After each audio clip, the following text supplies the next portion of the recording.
Всем привет! Вас приветствует Серж Мартин Гараж, а мы продолжаем. Мы продолжаем ряд видео по вопросам подписчиков. И очень часто мне задают вопрос и в комментариях, и вот так по телефону там люди спрашивают, то есть почему происходит стук на переднеприводных вазах, когда трогаешься. То есть вот трогаешься и удар, стук.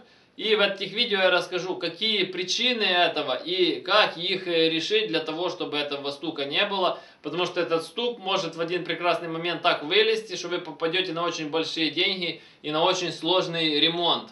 А для начала я хочу напомнить, что я отвечаю на все ваши комментарии, именно в видео ответьте именно прямо сейчас. Напишите вопрос или тему, которая вас интересует, и я сниму на нее детальный, развернутый видео-ответ, как вот, допустим, в данном случае. Также хочу сказать спасибо всем тем, кто ставит лайки, особенно тем, кто ставит лайк авансом. Ваши лайки очень важны для развития канала, и чем больше будет лайков, тем будет больше интересных познавательных видео для вас. Поэтому не ленитесь.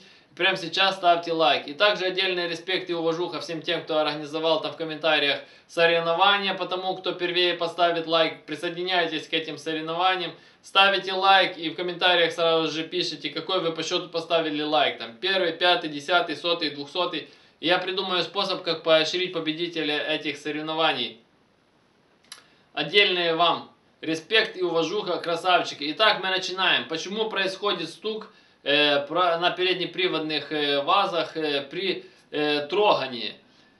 Дело в том, что я знаю, что многие с этой проблемой сталкиваются, ездят, трогается и туф, трогаешься, туф, такой стук и непонятный, и начинается там бегать по мастерам, одни говорят одно, другие третье, пятое, десятое, перебирают полмашины, а стук как происходил, так происходит. Вот даже на днях общался там с человеком, у него тоже такая была проблема. Все, там сцепление поменяли, коробку якобы всю перебрали, кучу денег, там бешеные суммы называть. Мне иногда там люди, когда называют, какие деньги берут за обычный ремонт, то я иногда просто в шоке. То есть там за какую-то там головку просто перебрать, отремонтировать, или там коробку перебрать. Такие бешеные ценники, что ну, это обычный ремонт, это не какая-то там доработка в спорт, ну, это отдельная, конечно, история. И все равно у него стук происходит, и он не знает почему. То есть, дело в том, что если у вас есть отчетливый стук, вот такой вы трогаетесь, то есть, это в основном две причины. Это внутренние гранаты или палец сателлита в дифференциале. Дело в том, что я скажу так, что если у вас коробка старая, старого образца, там еще пальцы дифференциала еще живут. Если вы его никогда не меняли, если вы туда никогда не лазили, 99%, что с ним все будет нормально. Если у вас коробка уже нового образца, там свежая, там со свежей какой-то машины, там со щупом, там или просто со свежих годов, или вас уже когда-то меняли палец сателлитов, даже если бы это было недавно, там год-два назад, образно говоря, там, то в первую очередь нужно проверять его, хотя его проверить не так просто, потому что это надо снять и разобрать коробку, но зачастую это проблема в нем. Объясняю почему. Идет выработка, то есть шестерни дифференциала вращаются, то есть и из-за того, что качество металла этих пальцев сателлитов очень плохое, и они просто тупо изнашиваются, и соответственно происходит выработка, и у вас происходит вот этот стук. И почему я говорю, что именно когда вы меняли, тоже он долго не проходит. Потому что, во-первых, что качество плохое, а во-вторых, многие пытаются сэкономить и меняют только палец сателлитов, а не меняют в комплекте и сами сателлиты. Что происходит? Дело в том, что когда у вас палец сателлитов был убит, а сателлиты вы оставили те же и поменяли, на них уже была выработка. То есть, когда палец был разбит, он дал выработку на них. И вы вроде поставили, все нормально крутится, все. Потому что бывают такие случаи, что там вообще там так наслаивается металл от пальца. То есть, ну, допустим, даже если вы поставили, все равно там уже есть выработка. и та выработка на шестернях дифференциала, она просто съест этот палец в ближайшее время, то есть, и вы опять появится этот стук, и вы опять будете разбирать, попадете на съем коробки, потому что, почему с одной стороны берут и там типа дорого за работу, потому что это надо снять коробку, кучу всего там открутить полморды, то есть коробку снять, коробку все разобрать, то есть это как бы понятно, ну, трудоемкий процесс, то есть и не так легко добраться до того пальца, то есть. Поэтому я же говорю, и это нужно, если и меняете, то в сборе комплектом, то есть оно с одной стороны не так дешево, но сэкономите потом 150 раз туда лазить, менять этот палец. И не ездите долго. И этот звук, если вы видите, что он все громче, громче, отчетливее, отчетливее, это значит износ идет больше. И в один прекрасный момент его просто сломает. И его, если сломает, он может там наделать таких делов в коробке, чтобы вплоть до того, чтобы пробить корпус коробки или разломать всю внутрянки коробки.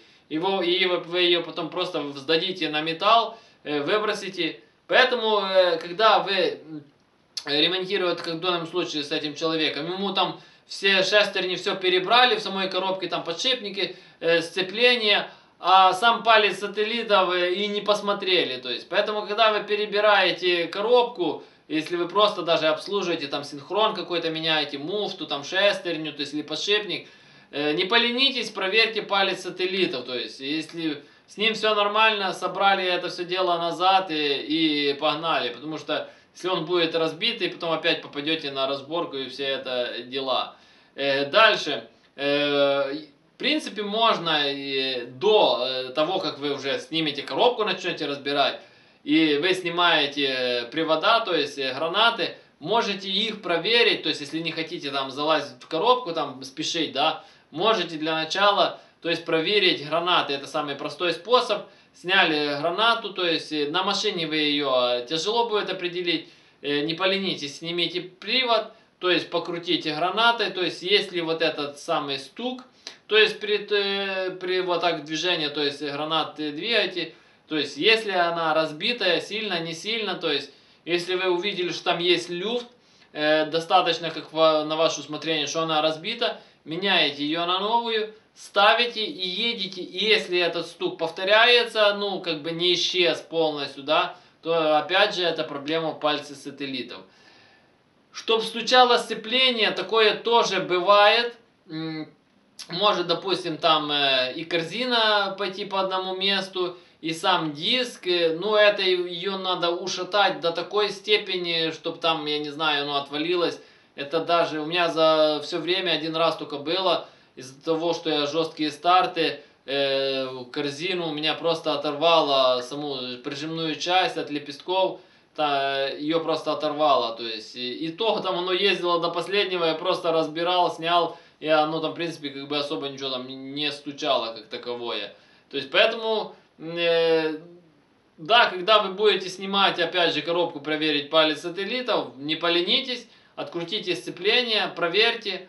Также еще такой может быть момент откручивания маховика. То есть, маховик обязательно нужно, чтобы плоскости маховика и на коленвалу были отчетливые, то есть ровные, прошлифованные, хорошо прижимать хорошими болтами.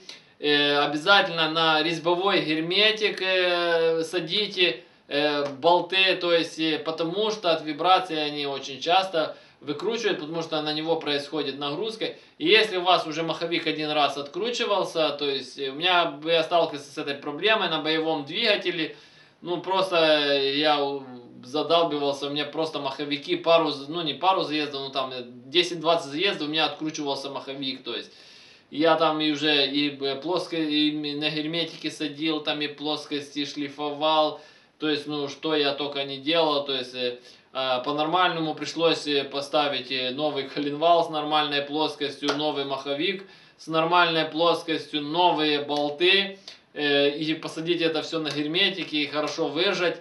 И на протяжении многих лет я уже гоняю, и ничего не откручивается, при том, что постоянно долблю в заездах. Потому что если один раз он открутился, тоже идет выработка между маховиком и коленвалом, там наслоение. Так же самое посадочное отверстие в маховике тоже разбивается. И тоже происходит такой же самый типичный стук. В принципе, его можно проверить очень просто. Открываете пробочку вот эту в коробке, да, и просто двигаете туда отверткой, туда-назад. Или вот так можете по маховику. Если он будет откручен, он просто будет двигаться. Ну, лишний двигаться. И тогда разбираете, эти все дела устраняете и наваливаете дальше. Поэтому я же говорю, есть очень много нюансов, и нужно их последовательно проверять, потому что, чтобы там не перебирать пол машины, и чтобы так и не найти причину.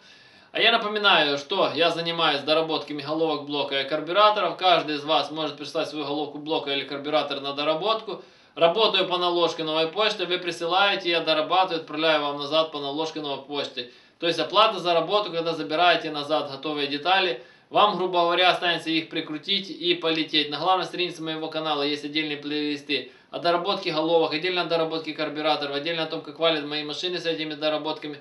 Кому интересно, переходите, смотрите. Кто хочет заказать доработку, под каждым видео в описании есть мой номер телефона. Я всегда на связи, напрямую. Звоните, заказывайте. Кто хочет узнать цены на доработку, опять же, на главной странице в этих плейлистах первое видео. Про головку есть отдельное видео, сколько стоит доработка, про карбюраторы, там все рассказано и показано.